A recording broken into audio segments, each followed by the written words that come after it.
neste bloco nós vamos falar de literatura, mas de uma forma diferente. Para mim ainda é uma coisa muito nova, mas para muitos já é uma realidade assim há um tempo. Hoje quem está comigo aqui é o publicitário e escritor Leone Paula.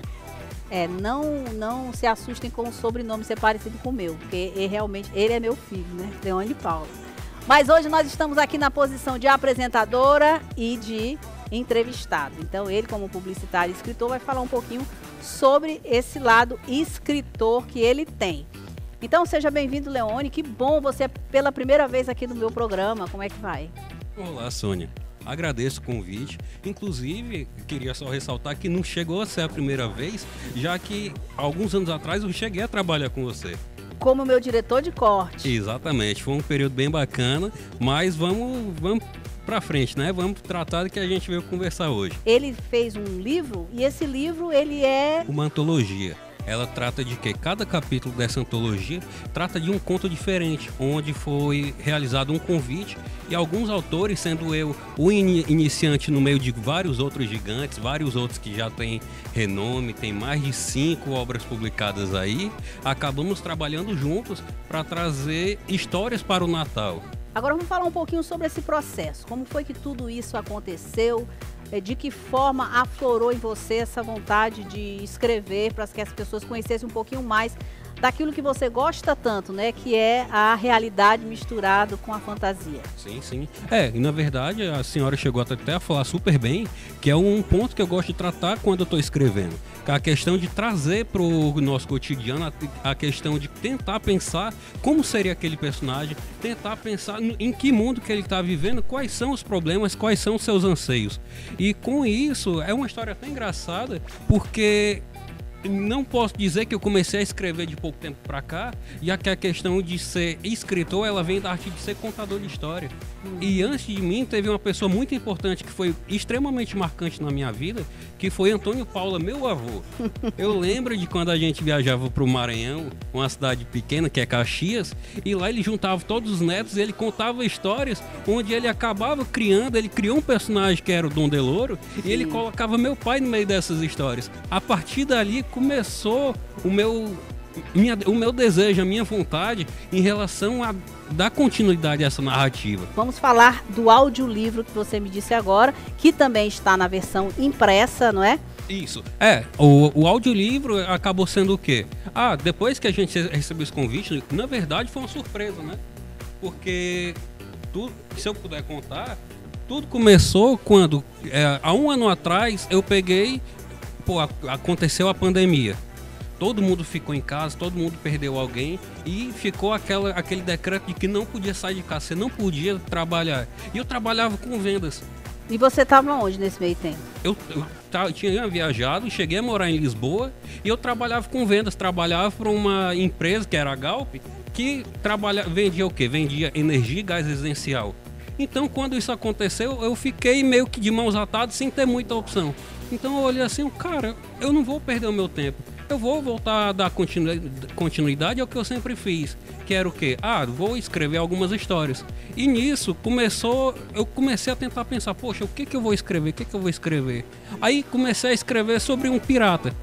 Porque histórias sobre piratas são interessantes, a questão do navio, a questão dele chegar em locais diferentes e aquilo servir para um transporte para um novo mundo, acabou caindo como uma luva, foi magnífico.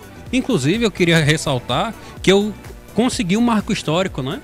Eu sou o primeiro brasileiro que não só escreveu histórias de piratas que enfrentam monstros, como o primeiro brasileiro a ter um audioconto de pirataria enfrentando os monstros. E você abrindo portas, né, Leone? Sim, consegui. A gente está abrindo portas, né? Nessa época, eu não tinha muito a questão do hábito de leitura. Quem gosta de escrever, sinto muito dizer a você que está em casa, mas se você quer ser um bom escritor, você tem que ler bastante.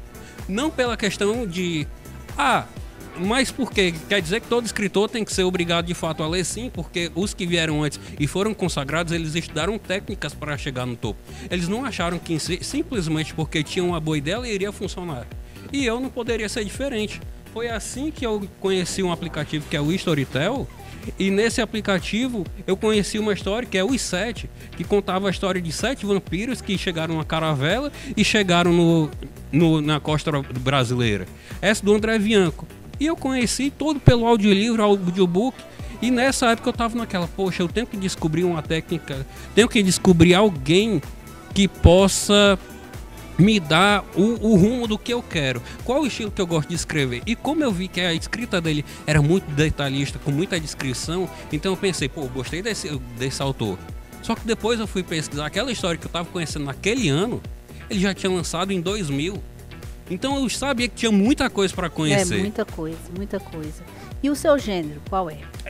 E justamente por conta do André Bianco que eu conheci o meu gênero, que é o Dark Fantasy, mistura a fantasia com o terror. Então, Leone, como é que as pessoas podem fazer para conhecer um pouquinho mais desse trabalho, para adquirir também, não é, essa sua obra? Sim, as pessoas podem entrar em contato comigo ou com a própria Insight Editorial, que é a editora que está trabalhando com isso, uma editora que está chegando agora com a intenção não de ser prestadora de serviços, onde o autor tem que pagar para ela poder publicar.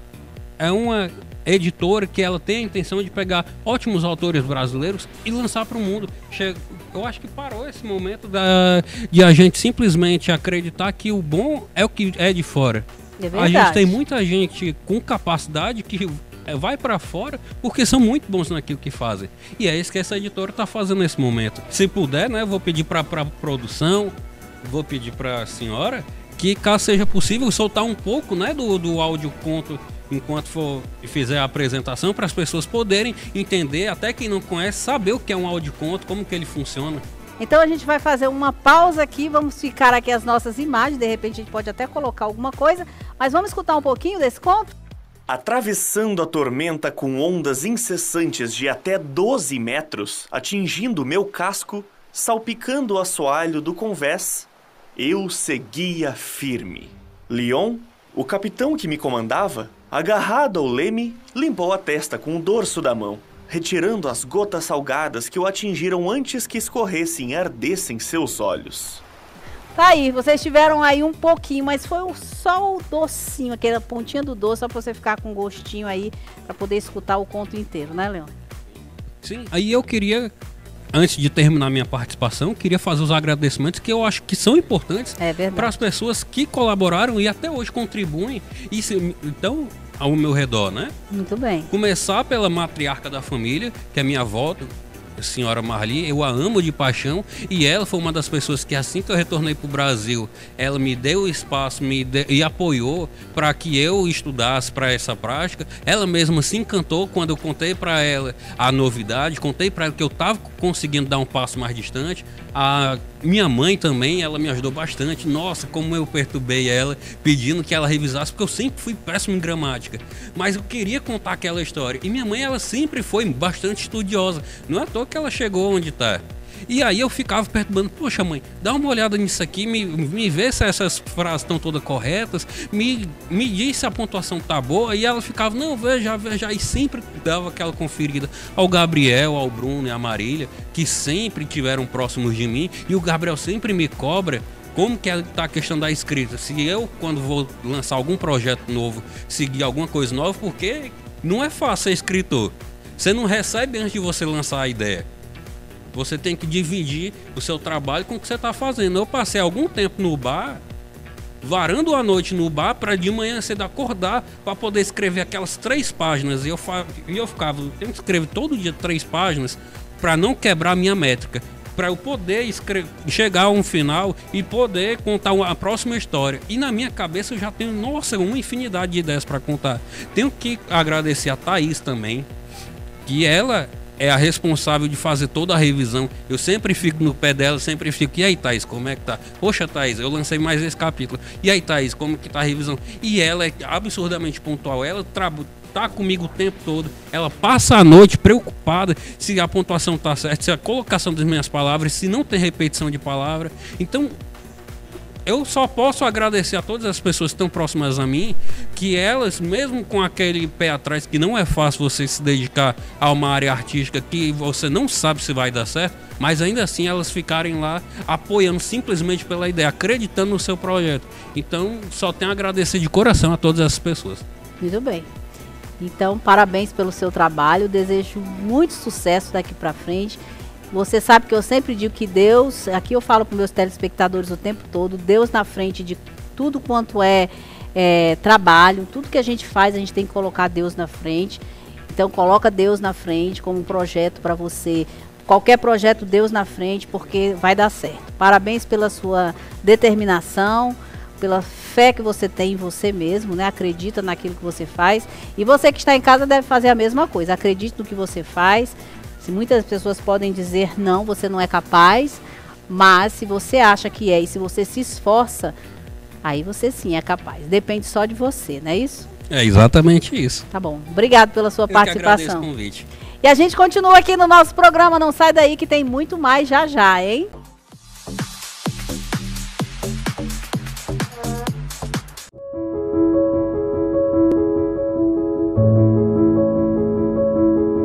A campanha Janeiro Branco foi criada para alertar sobre a importância da promoção da saúde mental e das ações de combate às doenças emocionais, como depressão, ansiedade e síndrome do pânico. Segundo a Organização Mundial da Saúde, a sociedade brasileira é a recordista latino-americana em casos de depressão e a campeã mundial em relação à ansiedade. Fatores genéticos ou algumas situações de vida, como desemprego e perda de entes queridos, podem desencadear sofrimento psíquico. A campanha Janeiro Branco alerta que ainda existe preconceito em torno das doenças psiquiátricas, que muitas vezes são consideradas fruto da imaginação do paciente ou confundidas com sinais de fraqueza, preguiça ou incompetência. Por esses motivos, os transtornos mentais deixam de receber o tratamento adequado. Com o slogan "Quem cuida da mente, cuida da vida", as ações da campanha também são voltadas para a conscientização sobre a importância do tratamento e do apoio de familiares e outras pessoas que fazem parte do convívio social do doente, como professores e colegas de trabalho. Os psiquiatras e psicólogos são os principais profissionais para cuidar da saúde mental. Os Centros de Atenção Psicossocial, CAPS, oferecem atendimento gratuito. Janeiro Branco, Mês da Saúde Mental.